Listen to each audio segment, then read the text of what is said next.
Welcome back here to Live on 3, where we commemorate the life of this absolute hero that the whole globe has been mourning. We have two guests in the studio with us discussing a lot of what Madiba has done and the legacy he's set up. But in my hand, I have this book of remembrance. And there are several around the globe at various embassies and various places of interest where people who have not been able to come through are able to come write a special message and their feelings on the departure of Tata Madiba and also what he meant to them personally. So I'm going to read just one or two of these for you. Thanks, Madiba, for being our hero. Viva, viva. We will miss you, but your spirit will still remain with us, and that's from Beauty. And Tata Wetu. A humanitarian, a hero, a leader, a kind and generous spirit. You came, inspired us and gave us you. You ran your life race very well and won it. I love you, Tata. You have left an indelible mark in the world. God needed you. Augustine Masilela Chwene. We're going to be reading a few more of those and a few of the messages.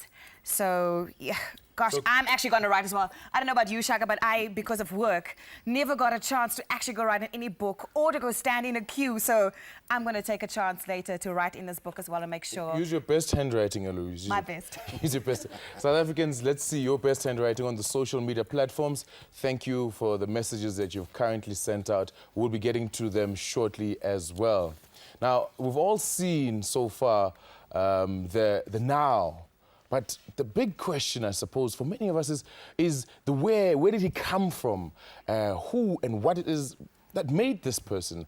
At the height of the Defiance campaign, Nelson Mandela, who was president of the ANC Youth League at the time, was appointed volunteer-in-chief of this particular campaign. This was a campaign that galvanized up to 9,000 people across the country, and theirs was to volunteer themselves to be arrested, to actually break the law and be arrested, and to do so peacefully. And in this particular campaign, he showed outstanding qualities as a mass leader, and that led to his election as the Transvaal president and the deputy national president of the ANC in 1952. Now, the apartheid regime met the non-violent resistance of the people with physical violence. They resorted to flogging of many of the volunteers, as well as throwing them in jail. Absolutely, Shaga. In 1961, ITN reporter Brian Woodlake met Nelson Mandela, beg your pardon, while he was in hiding to conduct the former president's first ever television interview. He was 42 years old at the time and on the run from the police, and Woodlake had to pull some serious strings to arrange to meet him in his private hiding out.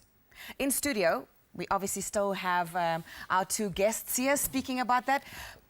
You mentioned earlier, Theo, that a lot of people do not know about what actually happened. So I think this is a huge cathartic but also a huge informative period for our country, because the globe knew about this, people outside knew, but we didn't. So how important is it that we get informed about what actually happened? I think it's very important. I must say, in the last 20 years or so, since the unbanning of the ANC and since 1994, a lot of these things have been published and it became part of the general knowledge.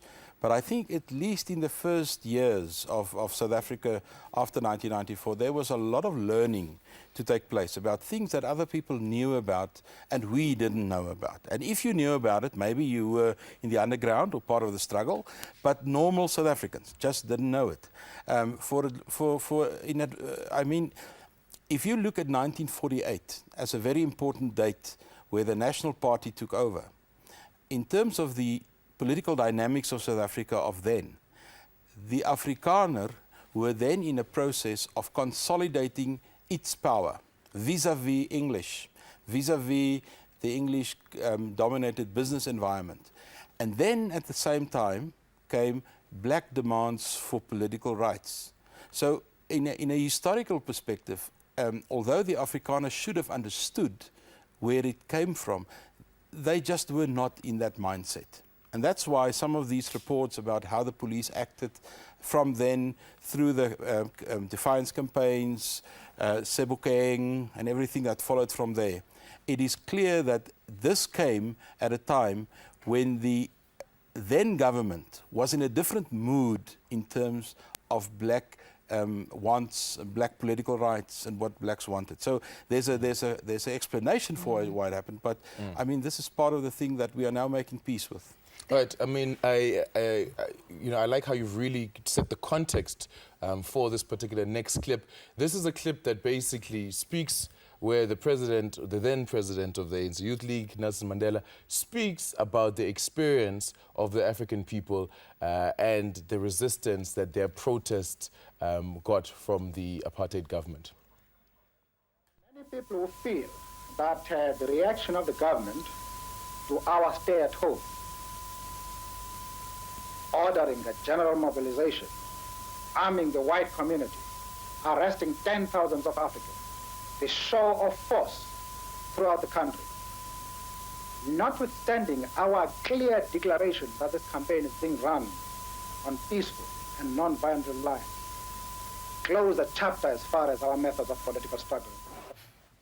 I can't tell you how illuminating this whole week has been for me, and such a phenomenal time to just get background information and also understand what our position is globally, really, and how truly honoured we as South Africans have been to have had this leader setting the tone for what's coming up in the next few years after his passing.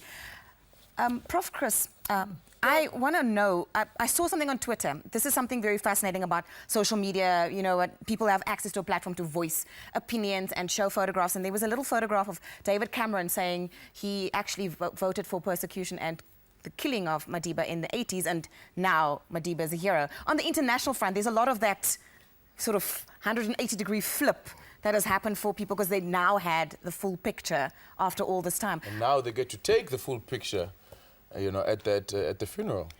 Totally, actually. What is your view on that? Yeah, no. Look, we must not make the mistake to think that everybody supported the anti-apartheid struggle. In fact, until very recently, Madiba was still regarded on paper as a terrorist, as we found out with former Minister Toki Sekwale, who tried to enter America recently. One of the things that I'd like to say, and in a sense, break a bit with the mold of this week. You cannot become an icon like this without an incredible organization and people around you. And President Mandela was at pains to stress, stop singling me out, stop making me the icon. He was at pains to remind us how he's only human, a man who made mistakes. So let me just, in a few seconds, say one of the aspects we haven't spoken about or heard about this week is Mandela the president of the country, the decision maker. And what's interesting, he was a fierce debater. Totally. And he could be ruthless. Yes. In cabinet, right? He did not suffer fools No, very gladly at all. He did not. Let me single out two positive aspects. Every single day of his life as president, he read every paper, every South African newspaper. He had to be brought to him very neatly, Mac Maharaj tells us, and he would read it, so he was read. Even though he had people who wrote his speeches, it's now common knowledge that President Mbeki, then Deputy President Jewel Natsatenza from GCIS, they wrote the speeches, but he always put his touch. But more importantly, he would tell them what the script is. What's the point that I'm making here? Not just about Nelson Mandela, but about that generation of leaders. They were highly principled. They stood for something. So reconciliation for him, for example, was not a tactical, strategic thing only. He genuinely believed in it. And just this example about foreign affairs, there was a debate. In fact, actually, sorry, Prof, let us catch up, because this is for me, like where we're getting to the absolute meat, and we're going to go on, and I can see we're going to have a big discussion, but I will love to catch up with you a little bit later. We are having discussions with you. Please hold that thought for me. Sure. Ladies and gentlemen, we are just going to go to a little bit of a break. So we're going to catch up with Prof. Landsberg and Mr. Venter as well a little bit later. So don't worry, this conversation is going nowhere. Catch you after this short break.